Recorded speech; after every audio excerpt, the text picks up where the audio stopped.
एक वेद का, हर वंश एक वेद से जुड़ा हुआ है।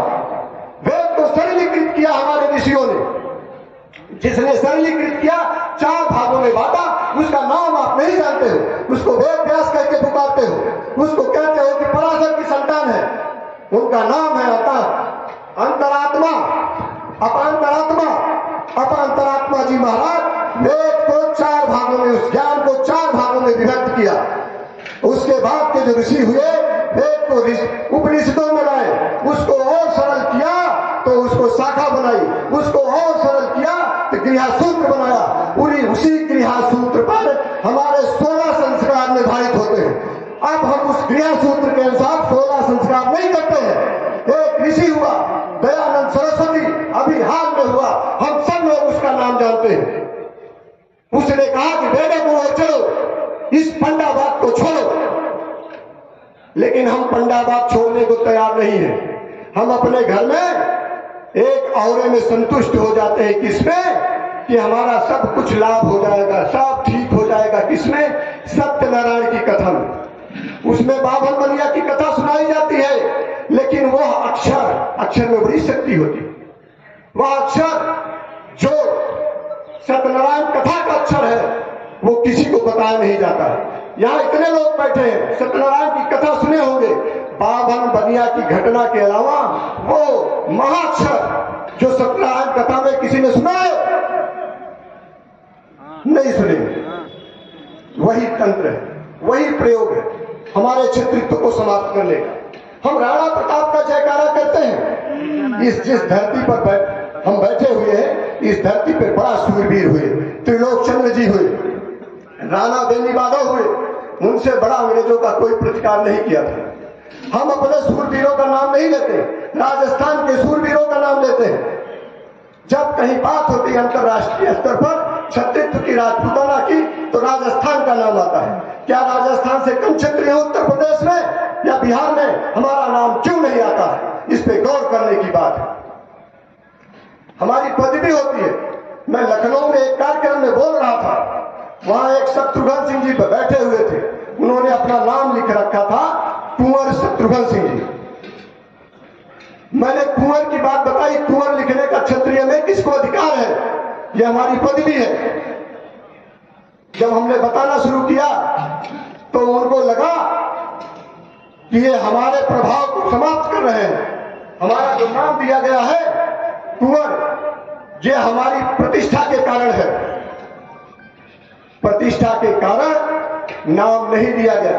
राज परिवारों में बड़ा पुत्र युवराज होता था, छोटा पुत्र कुमार होता था, कोई कुंवर नहीं होता था। हम अपनी मर्यादाएं जाने। कुंवर वह व्यक्ति होता है जिसको माता पिता और तीसरी पीढ़ी बाप दादा और दादी में से एक व्यक्ति का आशीर्वाद प्राप्त हो, वो कुंवर होता है। उसको कुंवर कह के पुकारा जाता है। भंवर कहा जाता है जिसको माता पिता का आशीर्वाद प्राप्त हो और तीसरी पीढ़ी में दादा दादी दोनों का आशीर्वाद प्राप्त हो, वह व्यक्ति भंवर कहलाता है। अपने परिचय में, अपने नाम में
किसी एक का आशीर्वाद प्राप्त हो, उस सौभाग्यशाली व्यक्ति को कंवर कहा जाता था।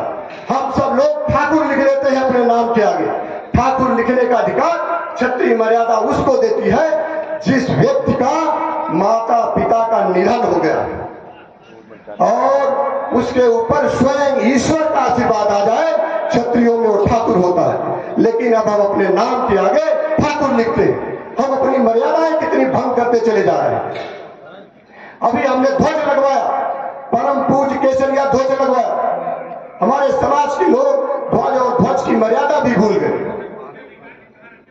ध्वज और ध्येय, रामचंद्र जी जब वनवास में गए तो वो शस्त्र ले गए और अयोध्या का ध्वज भी ले गए। एक प्रसंग आता है, बाली कहता है कि आप हमें क्यों वध कर दिए? तब उन्होंने, राम ने उत्तर दिया कि इस धरती को लोगों के रहने योग महाराज पृथु ने बनाया।